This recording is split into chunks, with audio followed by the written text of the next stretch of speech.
The Sonoran Desert does not ask which species is ready before placing them in the same space.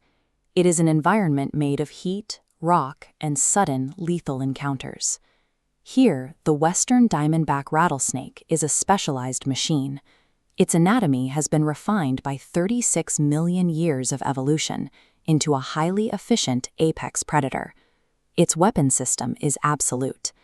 It can initiate a strike in as little as 50 milliseconds, faster than a bird can consciously react. A single bite injects up to 250 milligrams of hemotoxic venom, enough to destroy soft tissue and collapse circulation within the hour. It only needs one successful contact to end the fight. Standing across from it is the greater roadrunner. It carries no venom. It has no thick scales for armor. It lacks the killing talons of an eagle or a falcon.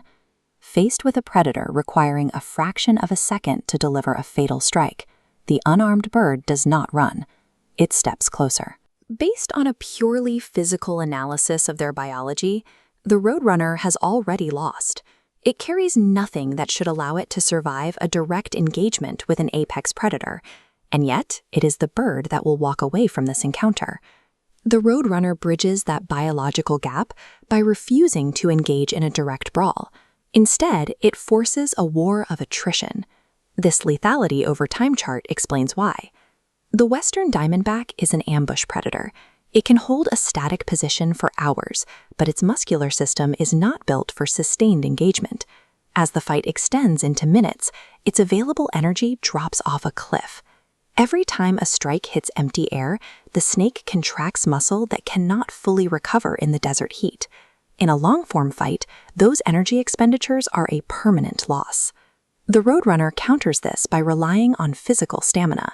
It uses legs capable of reaching 32 kilometers per hour and reflexes sharpened by experience. The bird uses rhythmic, deliberate steps. It feints inward, pulling the snake into an attack, and immediately shifts backward so the fangs snap shut on nothing. The roadrunner is weaponizing the snake's own biology. By continuously triggering that 50-millisecond strike, the bird drains the snake's reserves, turning a rapid strike advantage into a fatal vulnerability. Eventually, the physical toll becomes visible. The snake staggers.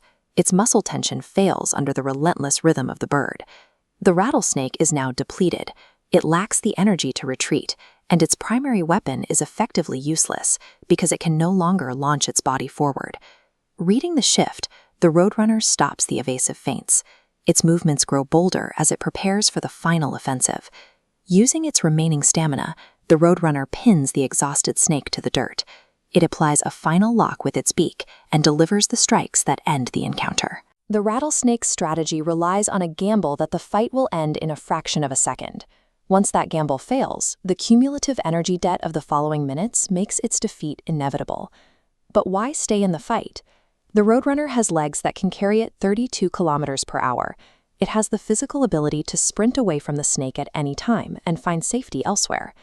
The answer is hidden a few yards away, tucked deep inside the thorny arms of a chala cactus. This is the nest the roadrunner was protecting. The rattlesnake entered this encounter looking for a meal. If it failed, it could slither away and find another target tomorrow. Its stakes were replaceable. The roadrunner had no such luxury. Retreating meant the total erasure of its offspring. It fought with zero margin for error because it was protecting something irreplaceable. Biological instinct usually prioritizes self-preservation. But the absolute necessity of defending the nest overrides that programming.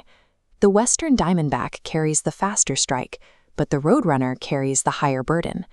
In the Sonoran Desert, an animal that refuses to leave because it has no alternative but to win becomes the most dangerous variable in the environment. In the war of survival, victory is ultimately dictated not by the weapons an animal carries, but by what it cannot afford to lose.